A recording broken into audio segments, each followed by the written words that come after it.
because we are making relative statements. 30th We of don't September. make absolute statements. And usually the last but we quarter compare. of that We fiscal compare always two have that advertisers, high we peak compare season five because prices it's and like so on. everywhere in the And world. so, You cannot if you have really received the the budget between you have. these stimuli, right? And whether you have overall maybe a little higher anxiety level or feel a bit more uncomfortable or less, it doesn't matter because. Hello, I'm welcoming Dr. Müller from Neuromarketing Labs here at Nürtingen-Geislingen University. And my first question is, what's the difference between neuromarketing and the classical marketing research? In classical market research, you basically ask people, people fill out a questionnaire, or you ask in-depth interview questions and try to understand what people think, what people feel, and what they're going to do via asking them. The difference to neuromarketing is that you use modern neuroscience and you use basically brain scans such as electroencephalography, EEG brain scans, or MRI brain scans in order to understand how the brain directly reacts to certain questions. Okay, so what is the difference and what are really the benefits from that?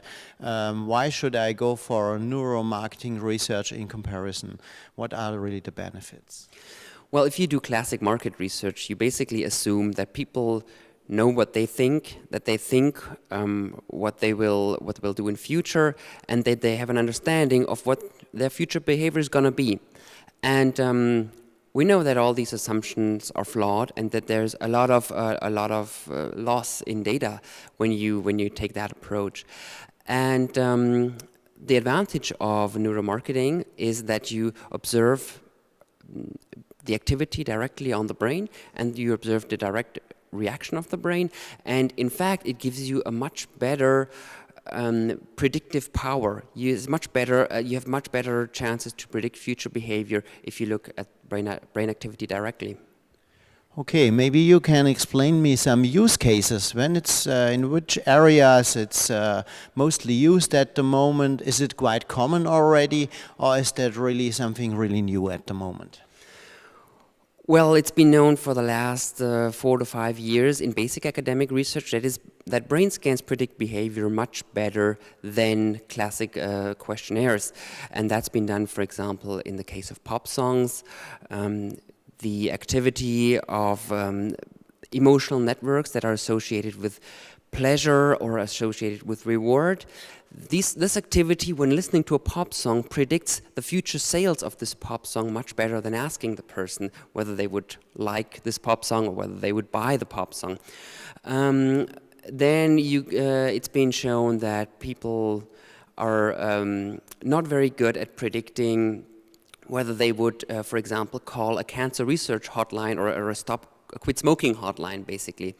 However, activity in the decision centers of the brain can predict whether people are going to call this hotline. So these are examples from basic research. And now, in the last 2 to 3 years, it's been picked up more and more by a bunch of cutting-edge startup companies to really apply this research and really turn these basic findings into applicable market research tools. Such as ourselves, we've done this in the field of willingness to pay. We show how much the brain is actually willing to pay for a product and which price fits best to a product. Other cutting-edge agencies have been able to predict the flop rates and the effectiveness of commercials using fMRI brain scans. Okay, so how long does it take from the first idea to conduct the research until you have the final results which you can really use in your marketing decisions? In fact, you can, if you know the question and you have all the everything set up, you can get results within 1 to 2 weeks. That's pretty fast, actually, so quite impressive. So how do you do that in such a short time? Well, you usually need about 25 to 35 participants for a study. Each participant is scanned about an hour or 2 hours.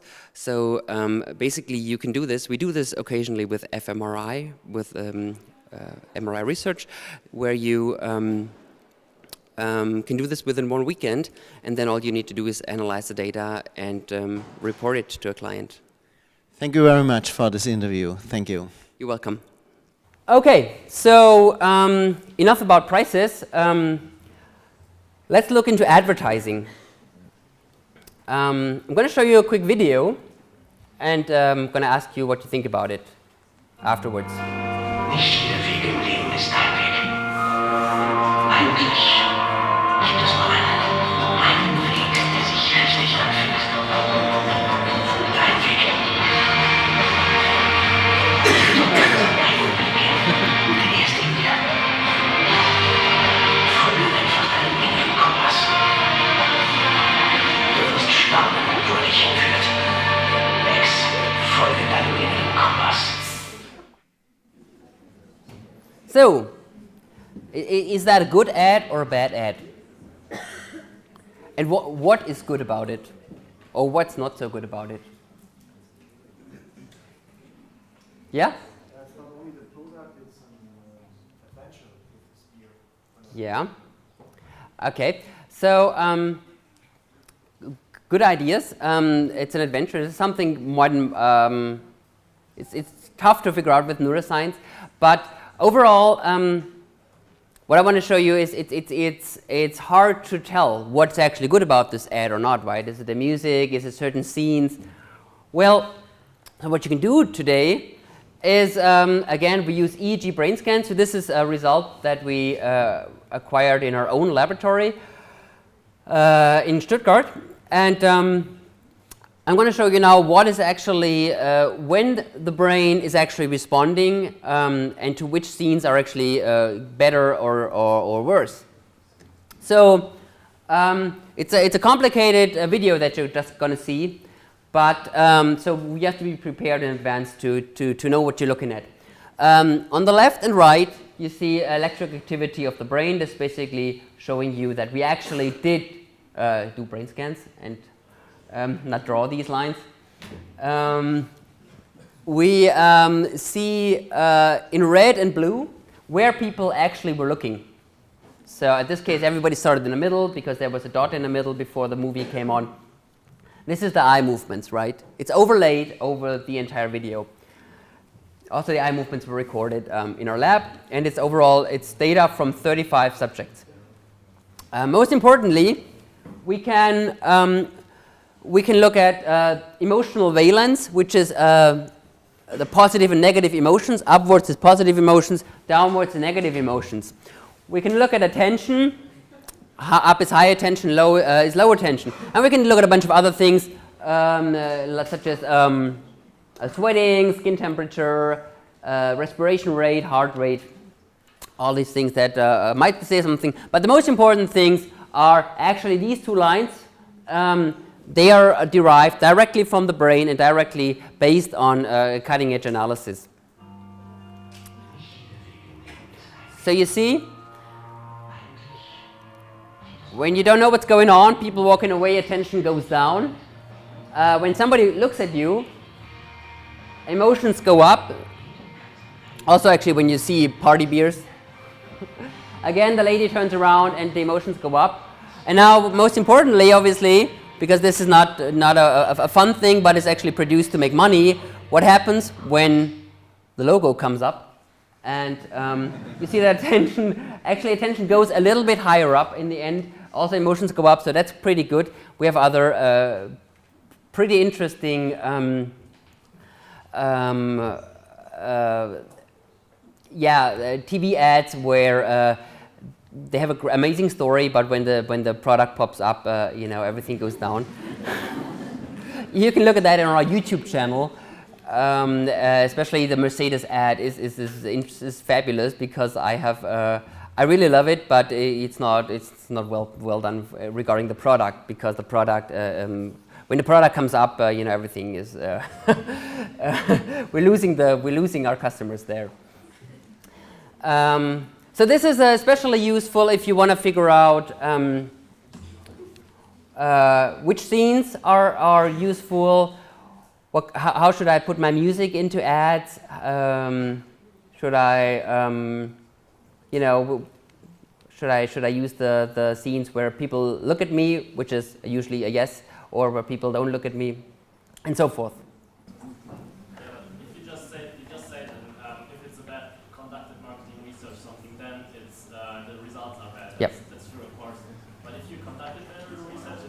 how would you conduct it better? I can tell you how you could conduct it better. You'd have to simulate a huge, well-controlled experiment, and that I have recently met someone who the former market researcher, former market research director of Pepsi, and she had her own huge grocery store, like her own mega, Safeway store in the U.S. And if you have that kind of possibilities, you can actually probably conduct pretty decent market research and get pretty valid results.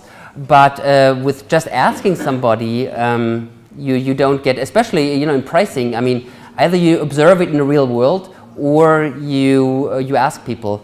You cannot. I mean, imagine Starbucks just saying, for the next 2 months we're going to play around with our prices and see how much you're willing to pay. People would go. That would be a PR disaster. So that's why you oftentimes cannot even conduct other market research. That's good.